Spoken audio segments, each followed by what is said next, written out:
First thing I'm going to do is I'm going to open up the notebook.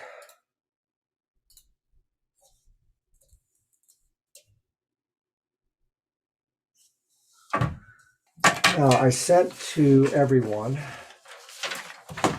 a workflow. All right, so we start with the example program that I created for you guys by loading system and Python system and OCI libraries, and I instigate the basic vars. Pretty mundane task, but we'll go through it. And then I instigate the API token. We instigate the OCI classes. And the first thing we do is the region that we provided correct, and are we subscribed to it? No, well, then we're going to die. Otherwise, we're going to check to see if the parent compartment exists. If it doesn't exist, we'll create it. Child compartment, does it exist? No, we'll create it. Virtual cloud network, does it exist? No, we'll create it. Route table, so on and so forth. And finally, we'll go to create the VM. Before we create the VM, we're going to get the availability domains, create a dictionary object for that. And then we're going to call from the compute client, launch instance details. And within launch instance details, we're going to call other methods within the models, within the models modules, to create virtual network interface details, launch options, shape config. And then from there, we will proceed to launch the instance. You will note in the flowchart, I am referencing comments here. Well, why are these C2, C3, C20? Well, why is that? Well, if you go here, see this 1, 2, 3, so on and so forth. So those are the actual Jupyter Notebook cells. But for any of you who have programmed in Jupyter, you know that those numbers can change. So I then took that and just a moment, let me get this cleared out. Created code here, and you'll get a copy of this. And so you can see I've got headers here and comments, so that when we go through the code here, or when you go through it later, because you're going to need to make this all sink in, you're going to be able to go here to this, and from the flowchart here, and you're going to say, okay, so that's what that does, that's what that does, so on and so forth. Remember, as developers, we're puzzle solvers. So somebody asks, is this Python? And the response was yes, and then says Jupyter Notebook is an IDE. It is. It could be considered that, but when I'm testing something new for the first time, I like to use Jupyter because it helps me to work through my problems of understanding what it is I'm doing. When I'm mature in a product that I'm working with, I'll go right to Visual Studio Code. But I created the notebook so that you can have a play space, and so that when you, for instance, instigate the API token, that you can then go in and actually just go ahead and print that, create a new cell and print that. That's why I created the notebook for you. Okay, so we're going to start going through this flowchart now, and we're going to start at the top. So I begin with these just because I typically use them, and I'll have a couple of cases where I'm using sleep and tabulate in this code. And then here are the modules. Now, you could just do load OCI if you want to, and you'll load everything. That's a matter of style. My style is to be as specific and as much of a control freak as I can in my code, because I don't like undefined program behavior, and I don't like defects to leak through in my code. So this is, for me, a good practice. You can see I'm importing from OCI config, identity. You'll need these two to do anything useful. And then you will need to load the appropriate module, like the database client, if you're doing database things, Kubernetes client, if you're doing things with K8s. In this case, the only other two clients we need are compute and virtual network client. And then I'm importing the models. And you'll see more about this later, about what we do with them. So this is the extent of that. And then these are just nothing more than memvars. I will note that we've got this thing called DNS and the VCN name, which are distinct. The rest of it, we can go through it. Obviously, the region is important too.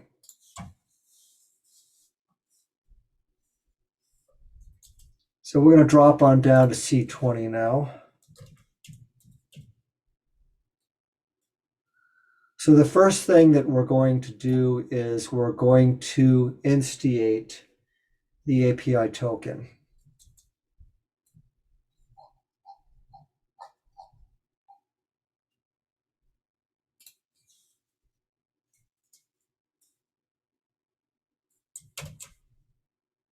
Well, actually, we're going to do this the right way.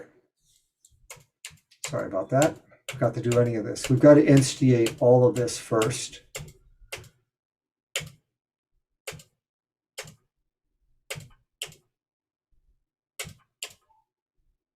Okay, that's a lot better.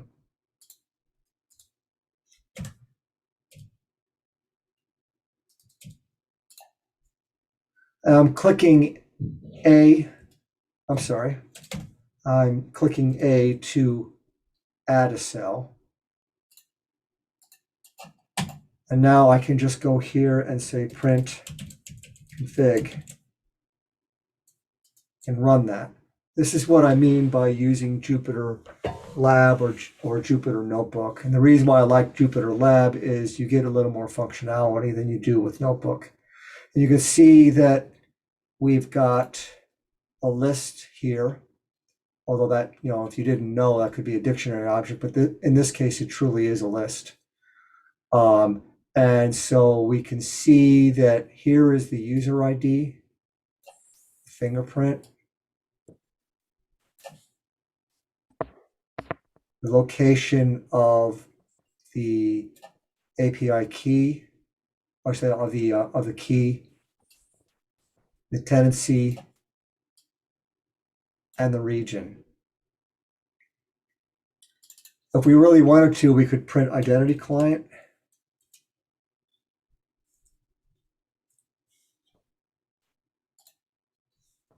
That's not going to do much because it's a class of methods. But if we hit the dot and we tab over, then we can see all the methods.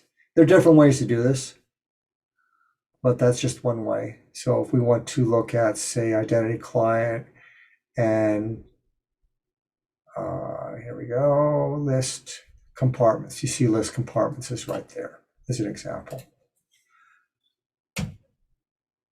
So we're going to drop that. And now this code here is just going to simply, we're going to get the region. So get regions is a function up here.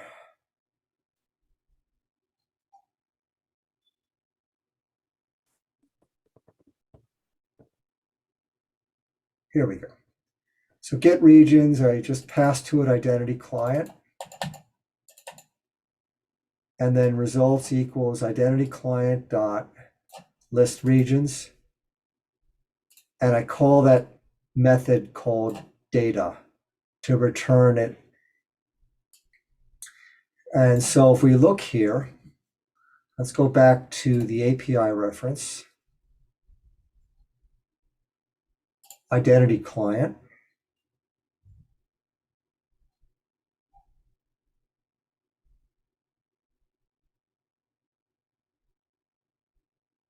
List regions. Lists all the regions offered by Oracle Cloud Infrastructure.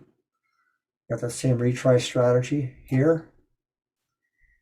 It doesn't require much. It's got to be the simplest piece of code you can write. And here's an example of how to do that.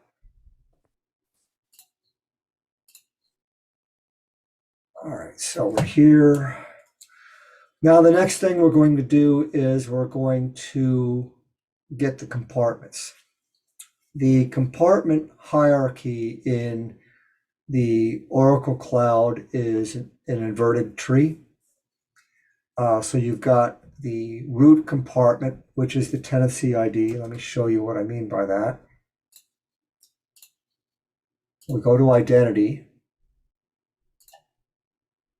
and we go to compartments. You see, these are all the parents here.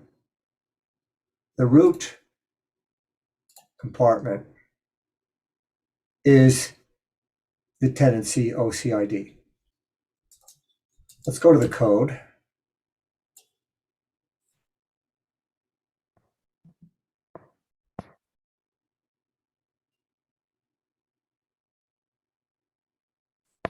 So here we initiate parent compartments, and I pass to it the compartment name, which is a human readable name that was defined in C3.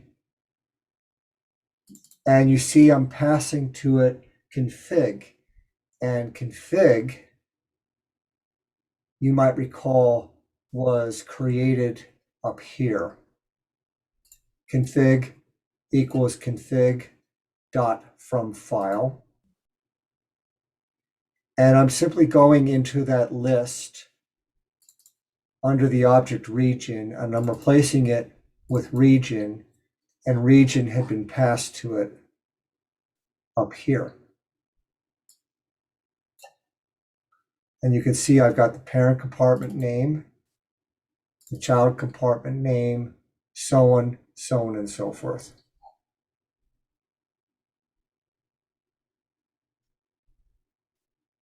And then I'm passing to this the identity client. Get parent compartments is a class. It's a class that I wrote.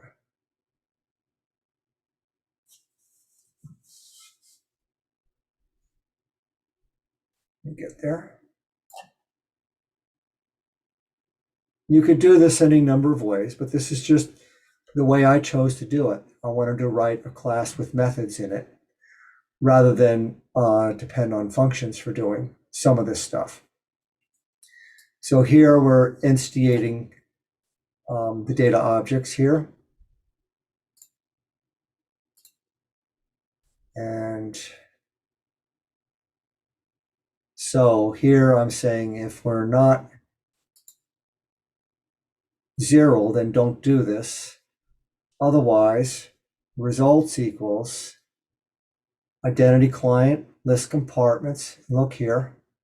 See how we're getting that nice description? You remember when we were on GitHub and we looked at one of their pieces of code where they had all those comments in there? Well, that's how they appear here. And then actually they end up appearing here in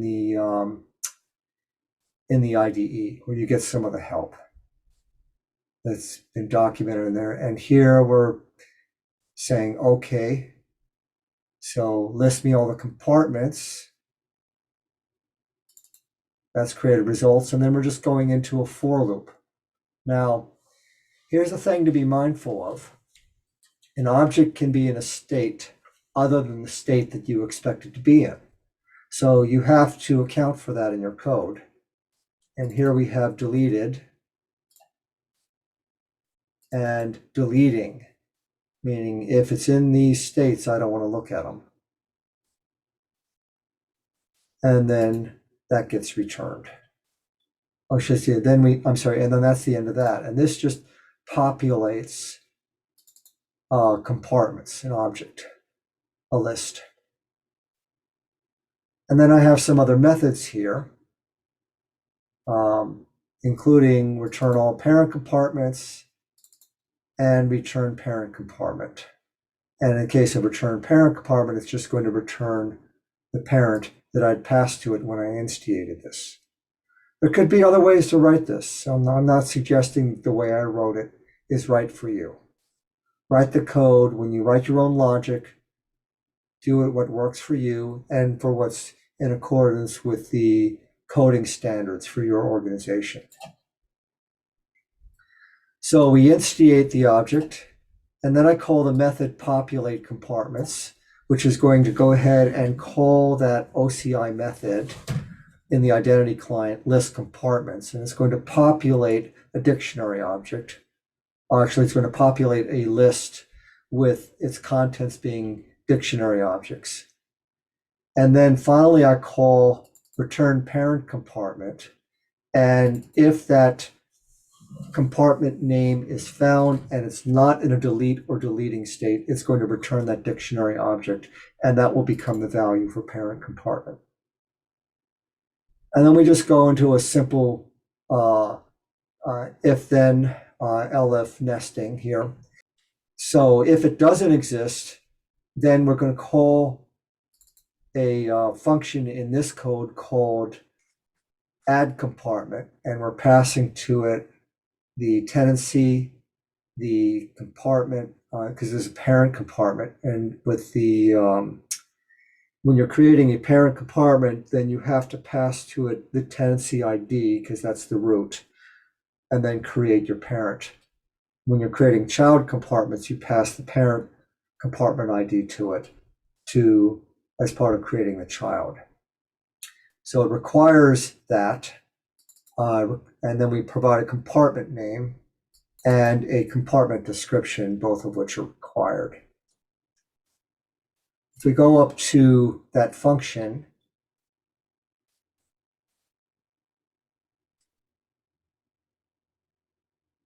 add compartment, it's expecting the compartment ID, the identity client, the new compartment name, and the description. Now, why am I passing identity client to it when I've already defined all of this? Well, that's because these classes and functions in our production code are in libraries. They're not in the main code. And so we write it that way so that our code actually works. Again, you can do this in so many ways. So here we're going to add that, and actually we're going to instantiate that. So here we are, compartment details equals identity client models, create compartment details. Oh, wow, that looks a little different. What the hell is that? I'm going to get into that in just a moment. Down here, we actually create it, but here we create a dictionary object. And you see we got a match here. Boom, boom. Now you could very well write results equals identity client, create compartment, and then pass to it the values that it's expecting. It's a better practice to create a dictionary object so that one, you're making sure that you're doing these things correctly, you're building them as the code expects it to, so that two, you reduce the possibility of a defect leaking through in your code. And that's why I write it this way. And then finally, we actually go and create it down here. So let's look at, first of all, create compartment in the API reference.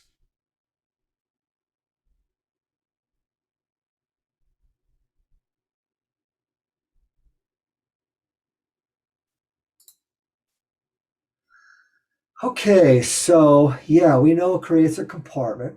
So it requires the create compartment details, which again you could embed into it if you want to. You have a retry a token that you can get returned. You've got a retry strategy, and you see the response type is an object with data type of compartment. Let's look at the code example.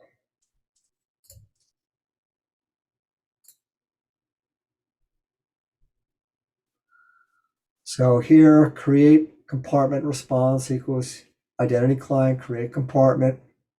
And here we're embedding create compartment details within there.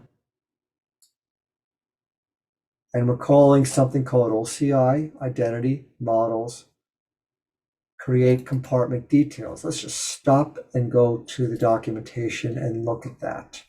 You see how you've got this link right here? And this is true of all the API documentation. You can just click here and open it up in another tab. It's very convenient. And now I can see the details that are required for, or the objects that are required for create compartment details. It needs a compartment ID. Tags are optional. A description is required. Free-form tags are optional. And a name, which is required. And then you've got this example sitting over here. And then it prints the response.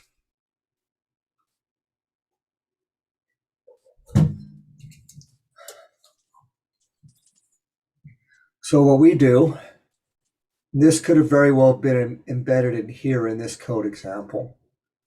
But here we've got create compartment details equals identity client models, create compartment details, compartment ID equals parent compartment ID. We passed that over here, parent compartment ID. Name equals new compartment name. We passed that here. And description equals description. We passed that over here. And then results equals identity client create compartment details equal compartment details. And we call the method data to return it in a meaningful format. And then we simply return that. Now look here. You see I've got standard out here that's saying, hey, that already exists. I'm not going to let you create it. Well, that's this logic up here. And yes, you can create duplicate compartments with the same name, which could make your life pretty hellish in supporting a mature cloud tenancy. It's not a good practice. And now we're going to move on to creating a child compartment. And if we go to here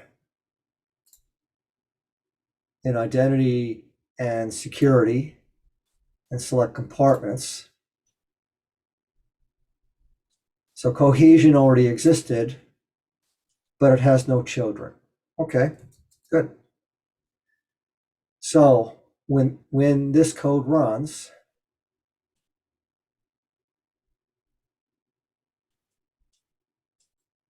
okay, here we go. So create child compartments is get child compartments passing to the compartment ID, compartment name, and the identity client. So if we go up to C11, I'm sorry, C4, you see that we're following the same methodology, or the same logic, I should say, that we did on creating the parent compartment, where we instigate the class and then instigate the methods. And then when the method gets called for populating it, results equals list compartments, and we're passing to it the compartment ID. And then we walk down into a for loop and exclude anything that's deleted or deleting, and then simply append that. Then we have a method to return all children, or just the child that we want to get when we defined, or say when we instigated the class. So in C25, we're going to follow the same practice. Now I want to point something out. You see, I've got this sleep, or I go to sleep for a minute. There are some, when you make some REST API calls, it's going to return a response to you, but it sometimes takes a little bit of time for that change to apply. When you create the child compartment or the parent compartment, it exists immediately, but the REST service doesn't know that it's available immediately. You'll learn as you practice with a variety of the REST API service calls that you may need to introduce these timing, you may encounter these timing issues, in which case it is a perfectly good practice to go to sleep for a minute and wait for the results. There is a better way, but we'll get into that in just a moment.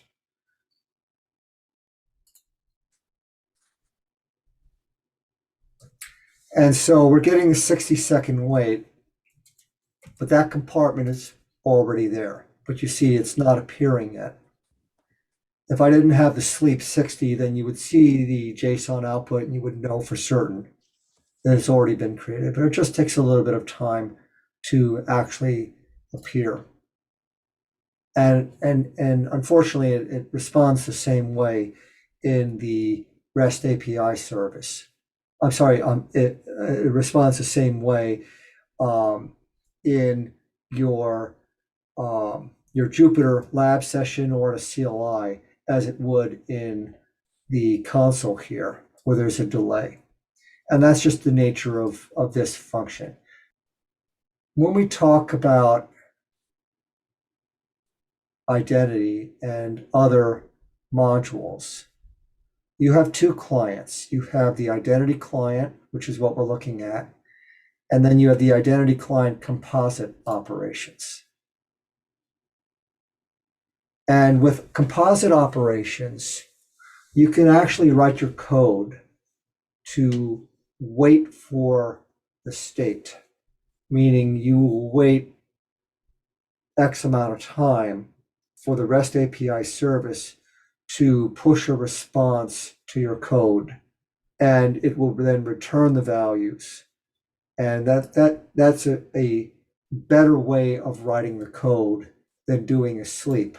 You would want to use the composite operations in most cases when you know there's a long delay from when you request something to when you get it. For many resources, when you create them, they're there instantaneously, and they respond to your session, your OCI session, that your code is running immediately. But for some of them, like compartments, that's not the case.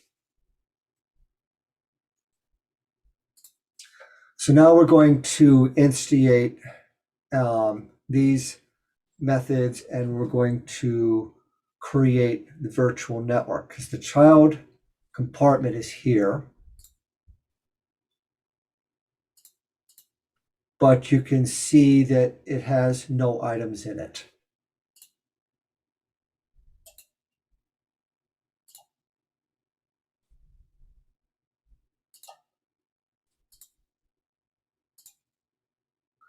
This is a defect. I have to log out and log in to get it to fix itself.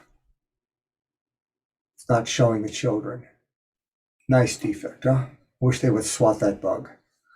So you can see we've got no VCNs in here. We do the same thing for compute instances, so on and so forth. It's just an empty compartment.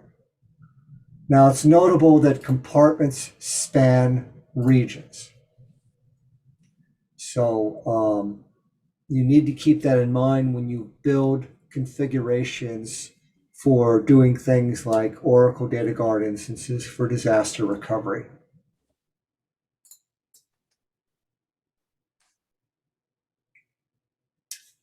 So on create VCN, we're going to jump up to C26.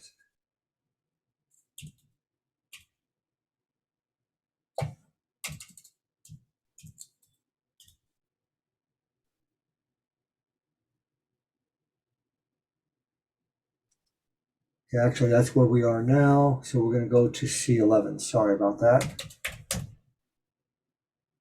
So in Git Virtual Cloud Networks, simple class, we instigate it.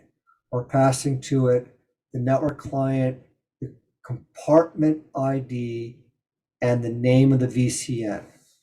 The compartment ID is the parent of is the parent compartment that holds that child object, which is the virtual cloud network.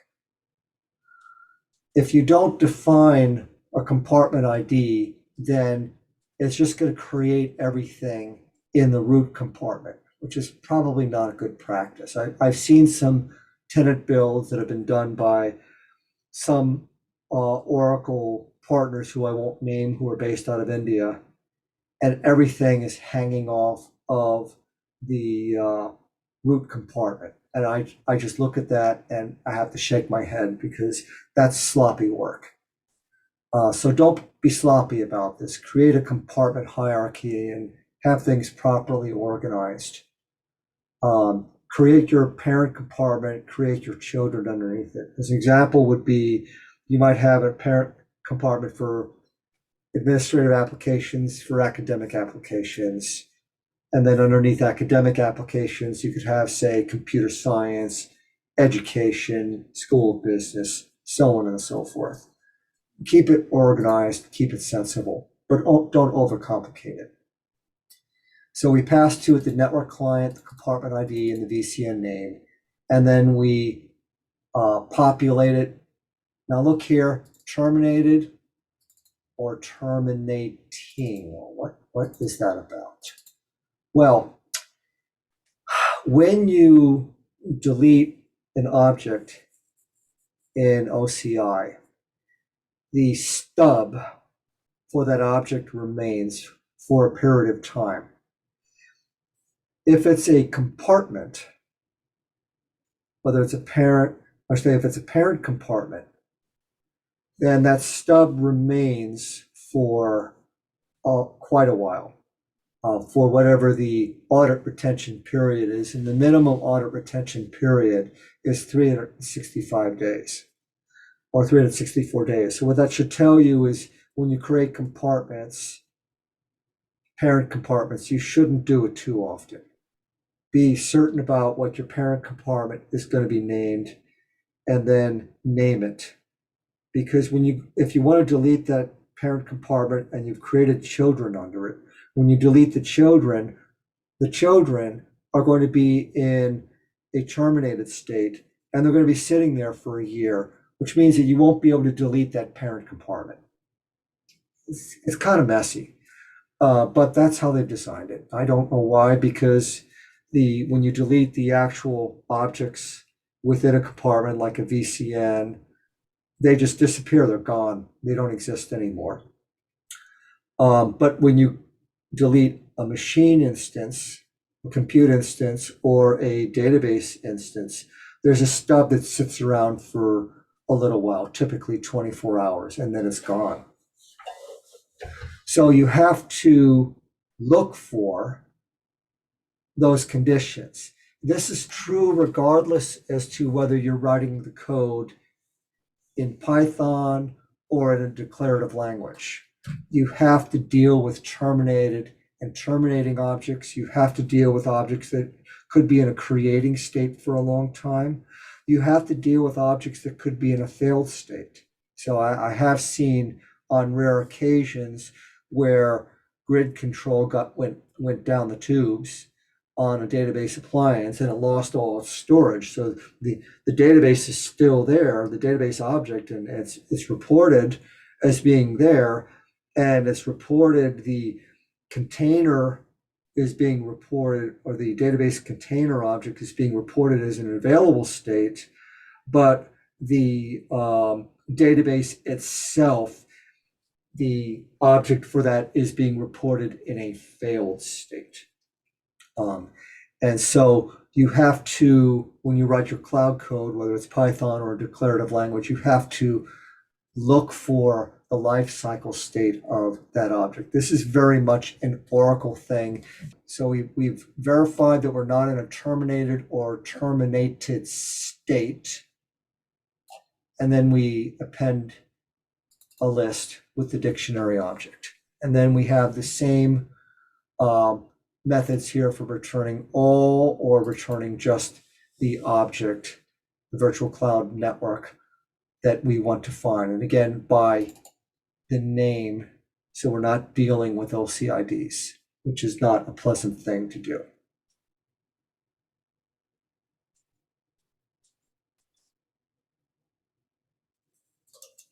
So let's go back to the notebook, and we're going to run this cell, and we're going to run that cell. And here's the JSON that has been returned. You can see, looks like, I mean, if you were doing this in Azure, you would see in the Azure CLI, you would see the same kind of JSON output. Certainly not in Azure PowerShell applets, where you get nice tabulated output. So we've created the VCN. Now we're going to create a route table and a security list. Let's go back to the Cloud EA. So you can create a subnet and not have a route table and not have a security list, in which case it will inherit the default route table and security list that already exist within that VCN. Again, as a developer, I'm a control freak. I want to control everything. I want to predict every condition so that I don't have defects leak through in the form of undefined program behavior. That means that this default route table that gets created whenever a VCN gets created, and this security list that gets created by OCI, I'm not using them. I'm not using them for two reasons. One, they're the defaults. And two, I think it's sloppy to use the defaults. I want to leave the defaults alone because I don't want to have a situation where something's broken and I only have the default. I would rather have a situation where I have a default that does nothing, and then I have the security list and the route table that I'm using for that VCN to handle the routing and the firewalling, so that if something breaks, well, okay, I've got these two defaults here. Let me plug in a couple simple values here and flip over to them, and let's see what happens. Very useful to keep them around like that.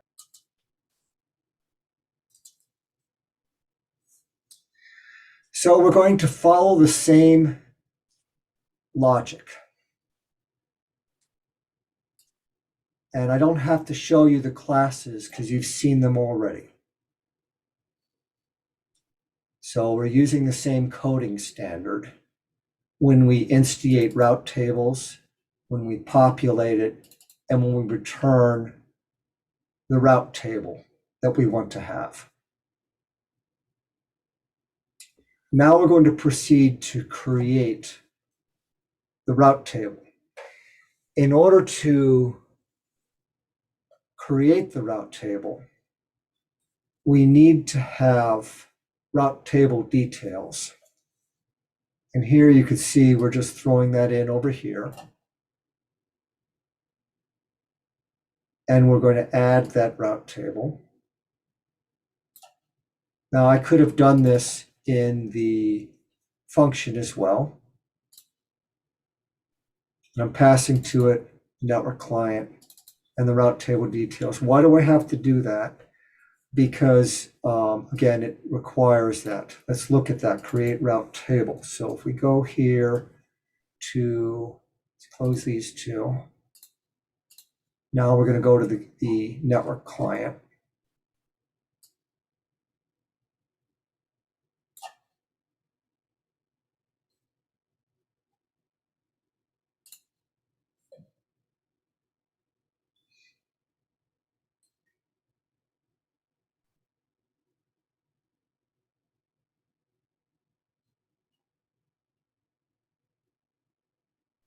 Bear with me, I'm sorry for the delay. There it is, virtual network.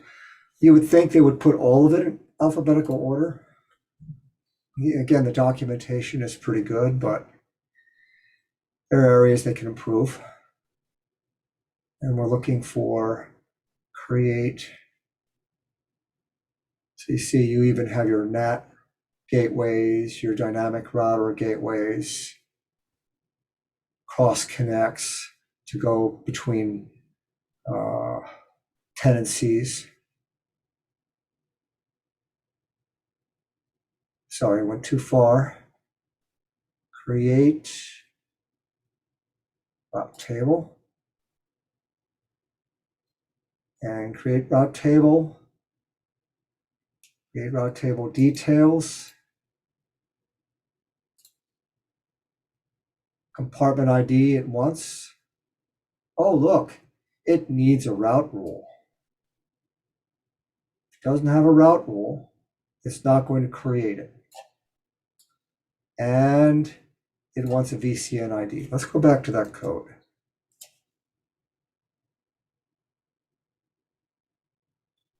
Route rules in this case is null. So I pass to this method here, compartment ID,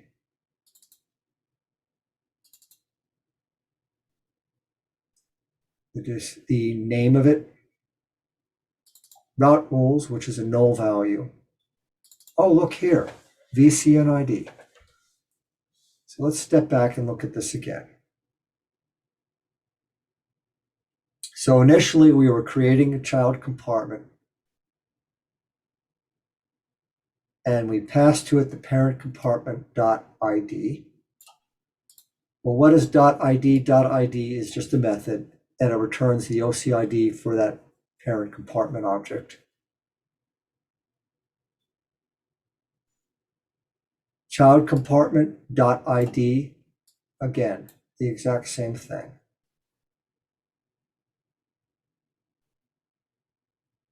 And here, child compartment.id and the virtual network.id.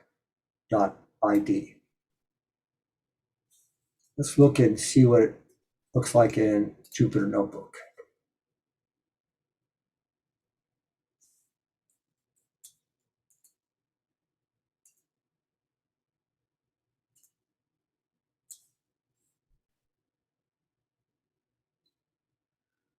So one of the things that I've done here is, which is simple logic, is because we know if we're creating it and it doesn't already exist, we know that route table will be null.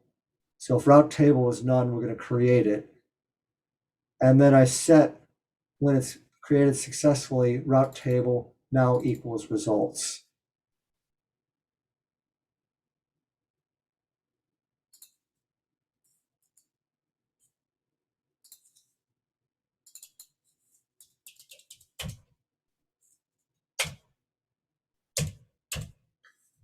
Looky here. Here are your methods.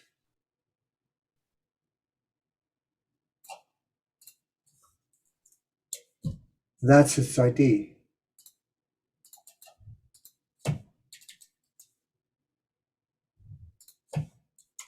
That's its life cycle state.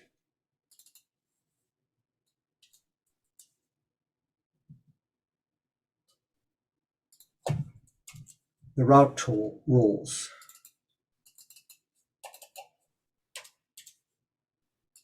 And that's the VCN that it's bound to.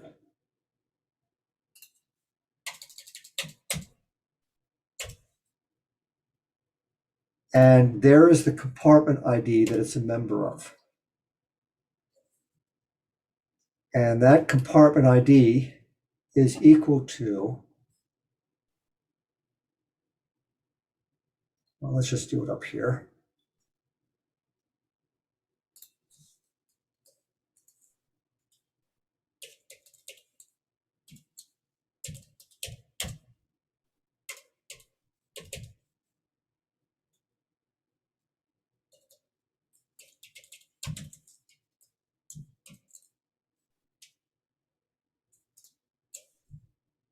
You see it's the same value. So you got to know how to link these things. And you've got to learn what the interrelationships are. And I started to build an ERD for this, but it just gets hard to keep up with that. So here we have security list, where we're going to create the security list. We're going to create some details about it. And then we're going to call the function add security list. Now, if we go back over to here,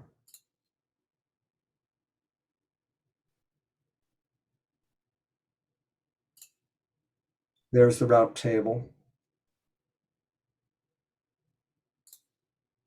And there's the security list.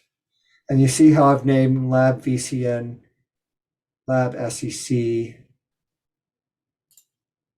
lab RTB. Just, I'm being sensible about this, so that the naming helps to document it. So now we're going to create the subnet. And we're going to actually walk through that code. So that's pretty straightforward. Already seen that kind of code. We want to go with 15.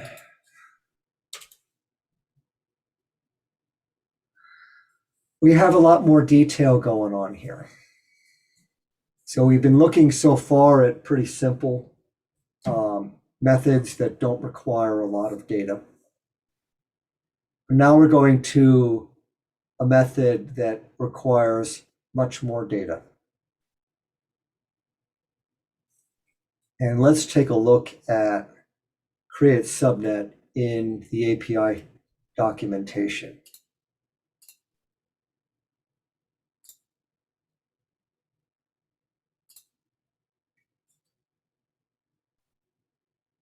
Again, you want to take the time to read all this. If you skim over it and go straight to the code, you're going to find yourself possibly incurring some delays, like even things like sometimes your response when you do things is none. So you literally have a dictionary object with a value of none that's returned to you. Good coding requires that you, or good programmers, pay attention to detail. So here we have to provide it with the CIDR block, the compartment ID, and the VCN ID.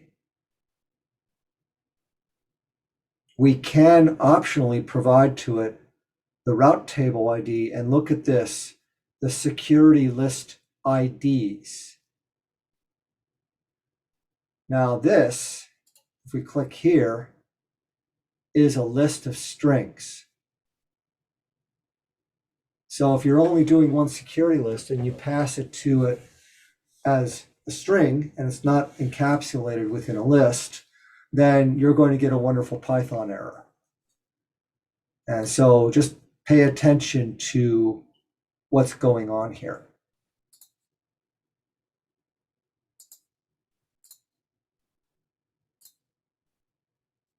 So here we have an example. Now, you'll note, let's talk about two things.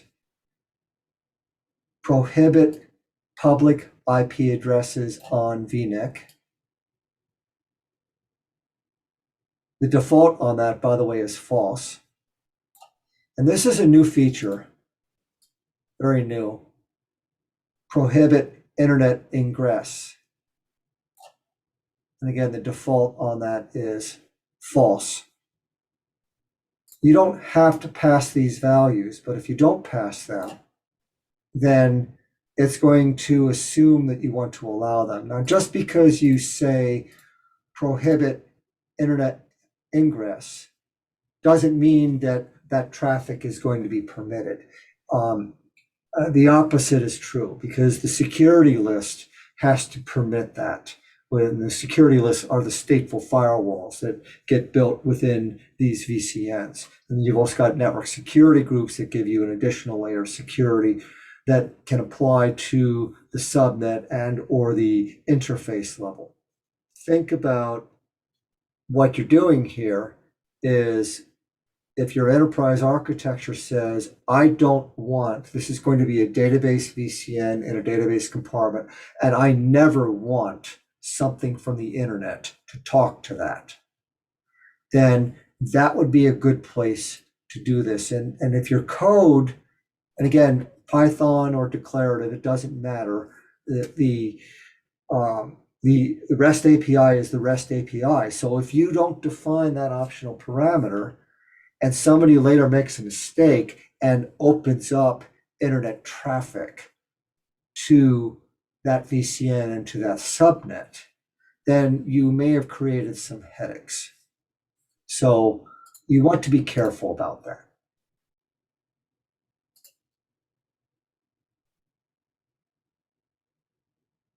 Now we're just going to get all the images. And this is useful when I want to find out. And here you see I'm doing simple tabulation. And here are all the images that are Oracle supplied. These are not marketplace images. There's a different option you pass to the API for get images, to get custom images. And you can check the reference later on your own to figure out what that is. But here you see I've got all this, and I want to have an Oracle image. And I think I grabbed the 7.9. This one right here is the one I grabbed. And you can see that here I'm actually plugging that in here. You would not do it this way. Clearly, you would write logic to handle that. But because this is learning how to do the code, well, there it is. Machine shapes, same principle, although I'm not tabulating in this case, because the reason why I'm not tabulating with the machine shapes is because you have different machine sizes or types. You've got bare metal, you've got VM standard 1, VM standard 2, Flex 3, version 3, and version 4. And all of their dictionary objects are just different enough where if you wanted to build a tabulation, you'd have to write a lot of code to do that. It's a lot easier just to populate all those machine shapes into a dictionary object, into a class method, and then just go into a for loop and search for the descriptive name of the image that you're looking for, rather than writing all of that complexity. That's a lot of code, and that's not a lot of value for it.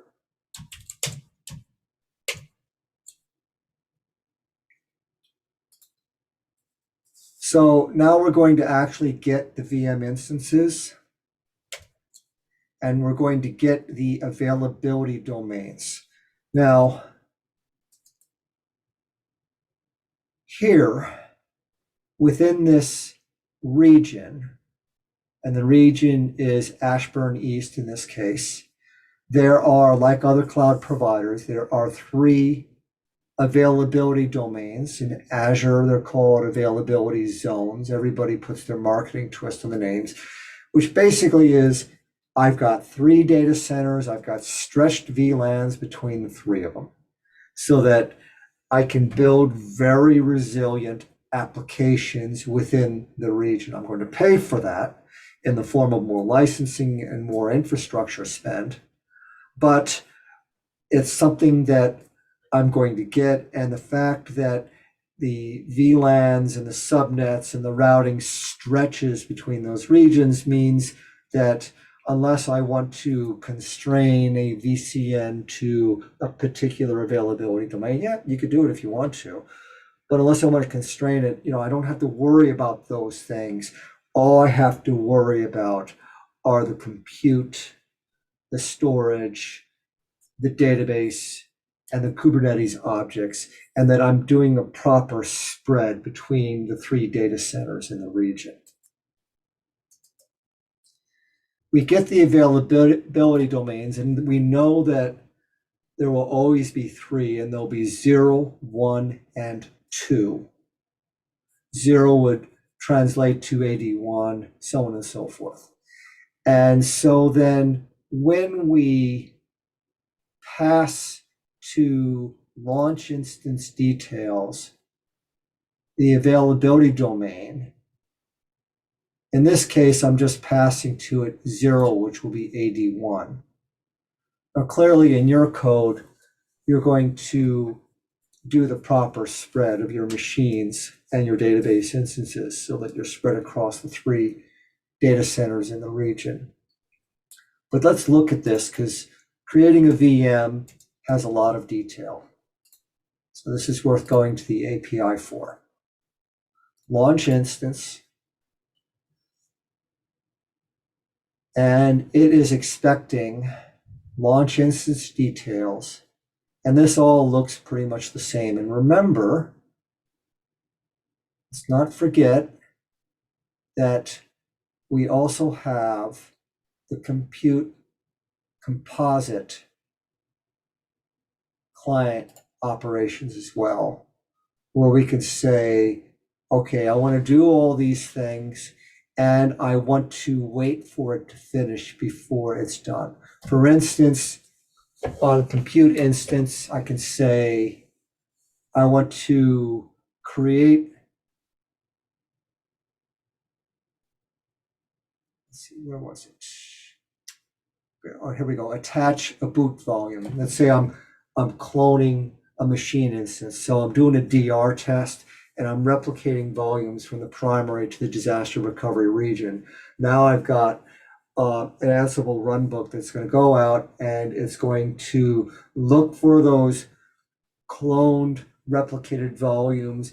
It's going to then create a boot volume and data volumes, and then I'm going to attach those to this instance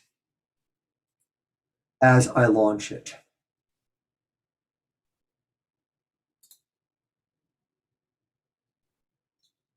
And clearly, we don't need to use a composite operation for creating an instance, although I think that's desirable to do. But when we're doing some of those more complex things, we've got to go to using a composite operations library, especially if we're creating a Kubernetes and a database appliance.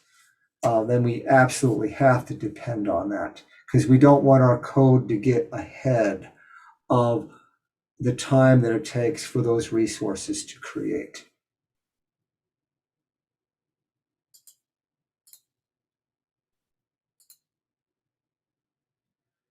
So here on launch instance details, what does it require? The availability domain, the compartment ID, the shape. Now it says it doesn't require the image ID. I don't know what would happen if you created a machine instance and you didn't specify the image ID you wanted to use. But, hey, it's writing code, people can do things as they want to. Let's look at the code example that we've got here.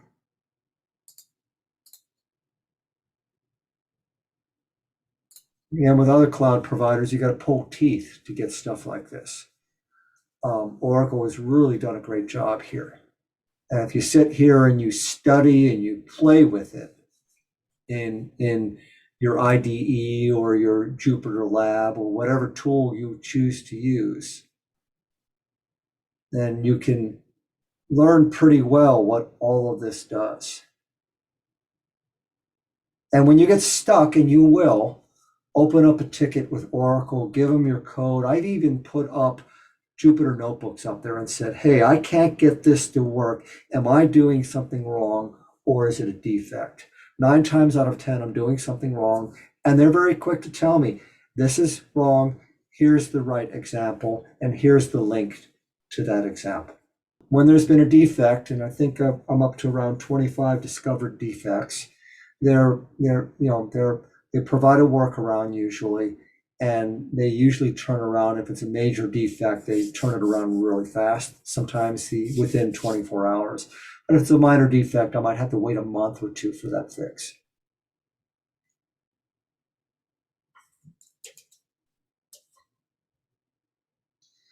So here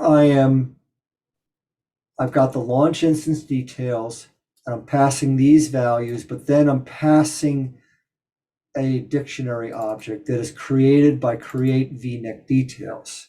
So you see we've got some nesting going on here.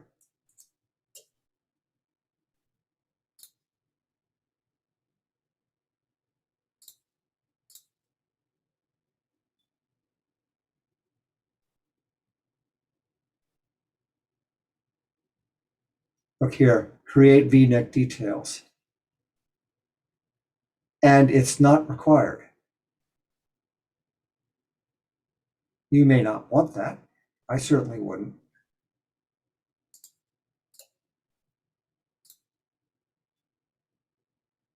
And so here, do we want to assign a public IP? Do we want to give the virtual network interface a display name? You can create a vnic and not give it a name. You can choose to not give the host a name. You can assign an IP address to it rather than accepting a DHCP assigned address. And you can see there's the subnet ID that you could assign to it. I've never used VLAN IDs, so I can't speak for them.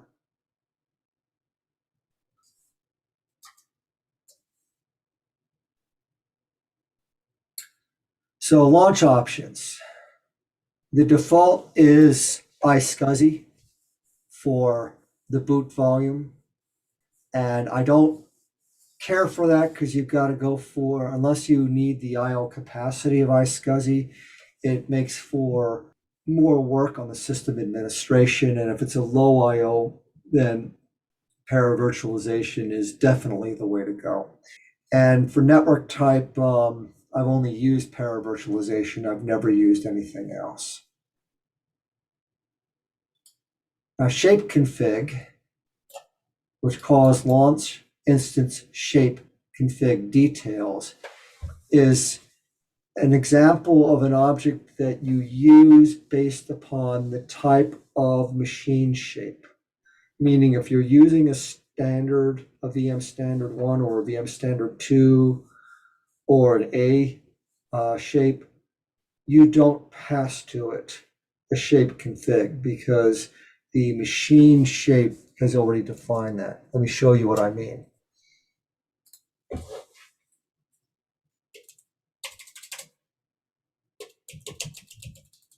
And again, if you're doing Python, if you're doing declarative with YAML, you have to know these things or you can't write the code.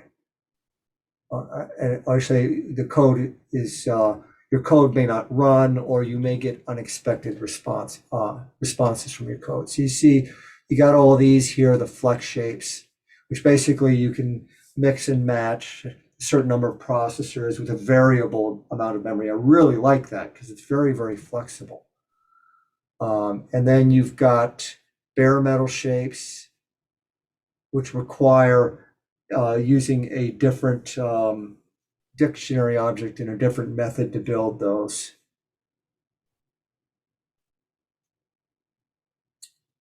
Then you've got standards. So standard 2, and you can see it's all predefined. So for example, your Oracle appliances, they all use VM standard 2 shapes, and you don't have an option on that. But if you're building infrastructure as a service, then you do. And you can see with standard shapes, you get a certain number of physical procs. Remember, each OCPU is hyper-threaded into 2 virtual procs, and you have a fixed amount of memory, fixed amount of bandwidth, and limitations on the number of NICs. And with flex shapes, then you define it. You have flexibility. And so that's where we build that, and then we pass to it the subnet ID. So this dictionary object now exists, and we call compute client with the option to launch the instance. And launch instance details equals launch instance details, which was defined here as launch instance details. And we print the results. Otherwise, if the VM exists, then we're not going to create it, and we're going to print a message.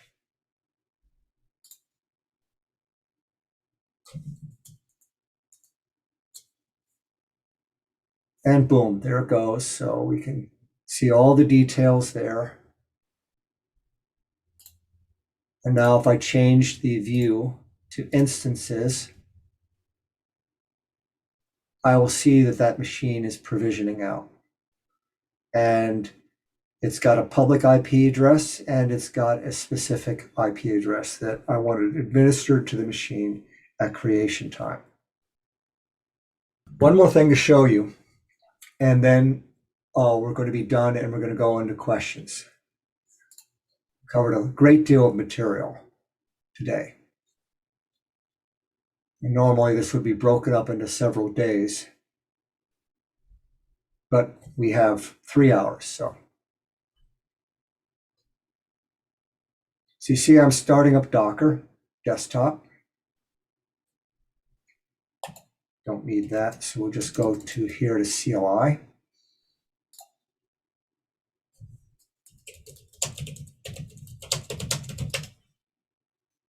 And I have this container here called cohesion.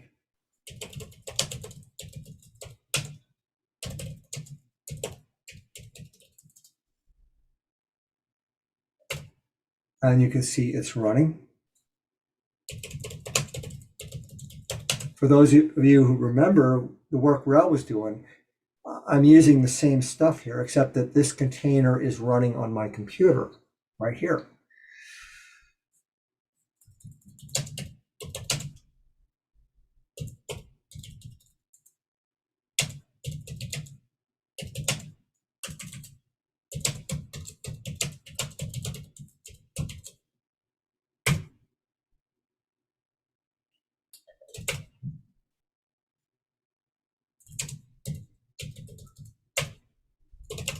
Okay, there.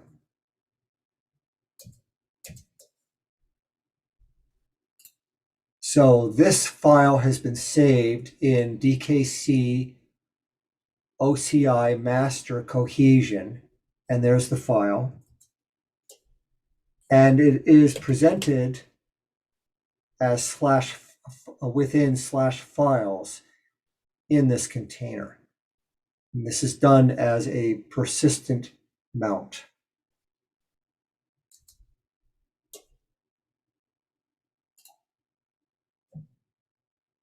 Here's the Docker file that created that. We pulled the image Oracle Linux 8.4, and I had to figure out what I needed for PowerShell. That took a while. And here we are adding an RPM to the machine directly from the GitHub repo for PowerShell. Updating the OS. And we're installing the ICU, again required by PowerShell. And now we install PowerShell. Now we're installing Python, pip, unzip, and vim. We're creating some links. We are adding the user Ansible, and now we are upgrading pip, installing pandas, tabulate, detect delimiter, and look here, OCI 2.47.0, and they're all being done as user.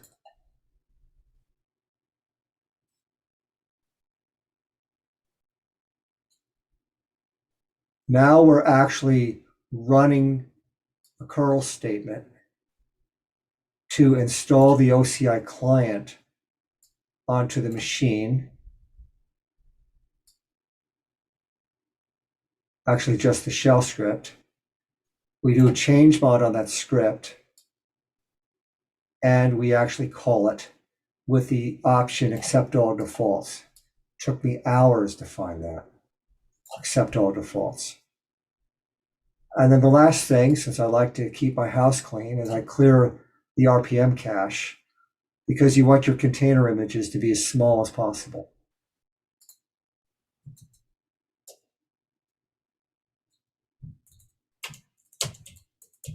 This should look familiar to you. You'll note the fingerprint is different. Again, I didn't know the fingerprint until the first time that I created the API key for this. As you might recall, we go to User, Settings, API Keys. I'm going to add an API key. I'm going to paste it in. And now I'm going to paste in the PEM key, the public PEM key here.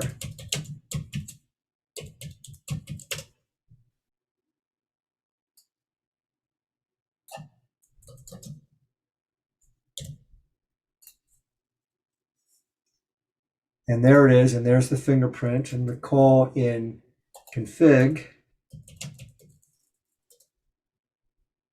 we have to provide the user OCID, the fingerprint that we will not know until we actually import the public token for that user into API keys. The private key, the tenancy, and preferably the home region that the cloud administrator defined when the tenant was created.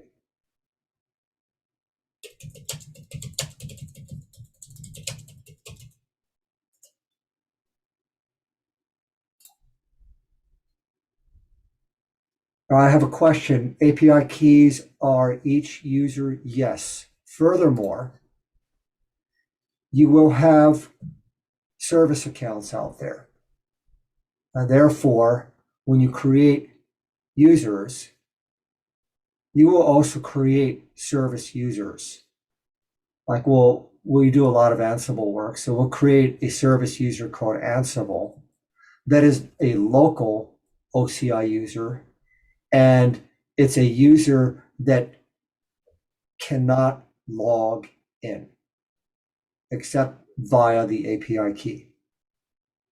And then we protect those keys within a key store within OCI.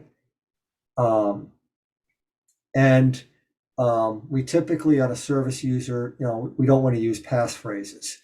But in a real production environment for developers, you might want to consider complementing your keys with passphrases. Why would you want to do that? Because system administrator and developer machines are prime targets for ransomware attackers. And you want to reduce the attack vector as much as possible and use something like a password management key. This is a port for KeyPass that I have running on the Mac here. And so our standard requires that we use KeyPass to store all this stuff. and our standards and controls and our guardrails require that when we're managing an OCI tenant for someone, that we're doing this. And we do that not only to protect you, but to protect ourselves, because we don't want to be compromised. Okay, so we've pasted in that key, and now if we go to here, to /files, we can just simply make a Python call to the code here.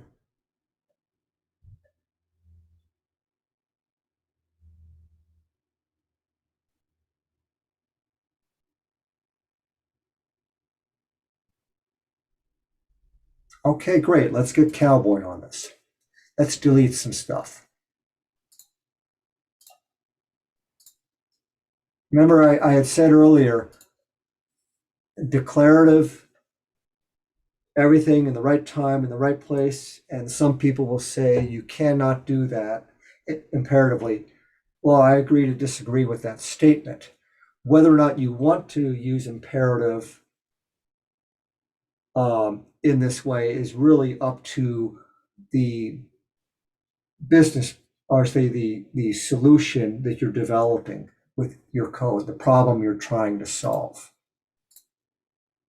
So in other words, the answer is it depends. So we're going to terminate this instance and we're going to break the VNet.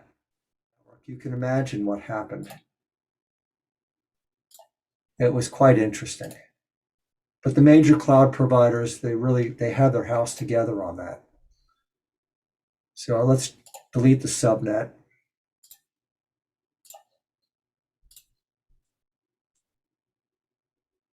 And let's drop the security list and see if we can get away with no network security. Okay, so now we got no subnet and we've got no security list.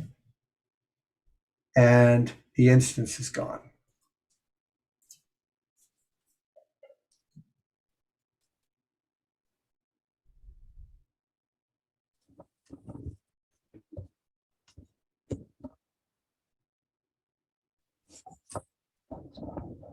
Let's go back here. Here's our subnet at the correct CIDR. Here's our security list.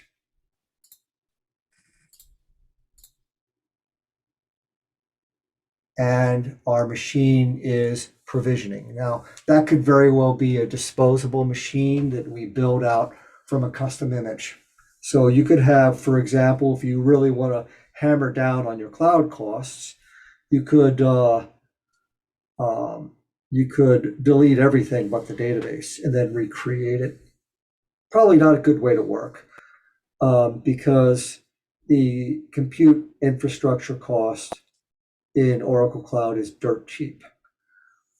So what you're probably going to want to do instead is do things like start and stop machines, start and stop database servers, and add and remove node pools. Not all of them if you're doing blue-green, but you're going to, let's say you have 2 node pools running during the day, you're running 2 node pools for production. And then at night, you could kill one of those node pools to save some of your cloud spend. Kill any VMs that are running in, shut down your database appliances, and then restart them in the morning.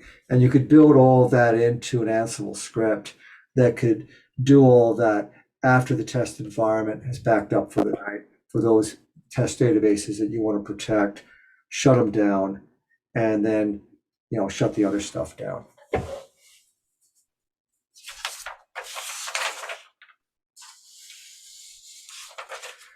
Let's walk through that Docker file. We have a little bit of extra time.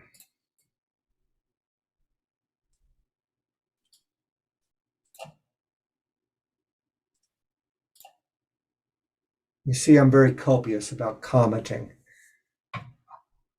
So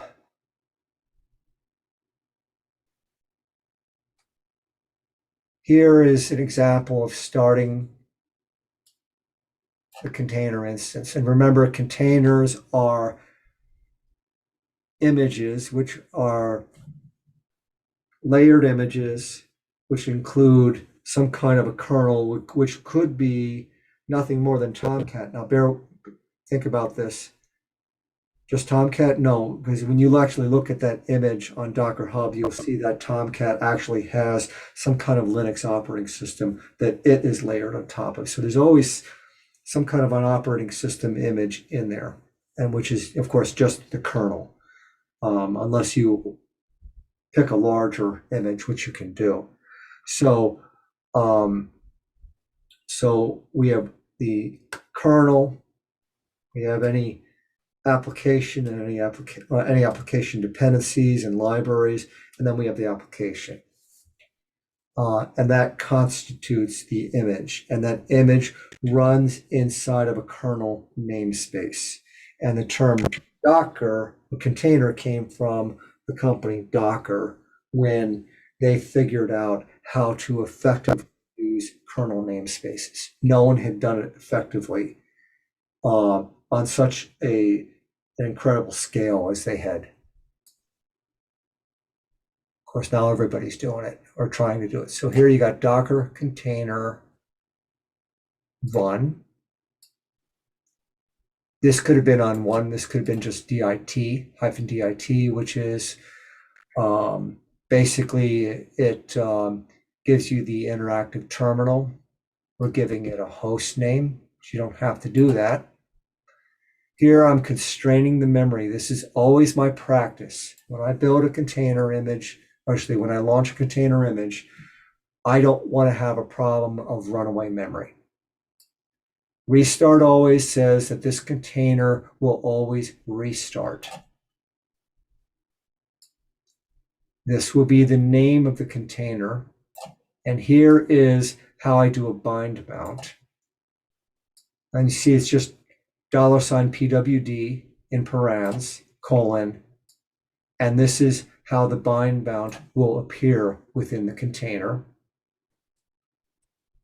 And then here I'm grabbing this, in this case, from our private Docker Hub repository. If you're on PowerShell, you substitute the open close parentheses with squiggly brackets here and here, but otherwise it's the same stuff. And then here you see to connect to that container at a shell, you could do it this way, or you could do the container and then the actual command that you want to run. In the case of things like Python code that you're writing to an SDK, you're going to want to front that with bash, and you're going to want to have a -c and then define the user and also pass to it the actual command that you're calling, along with any parameters you want to pass to it.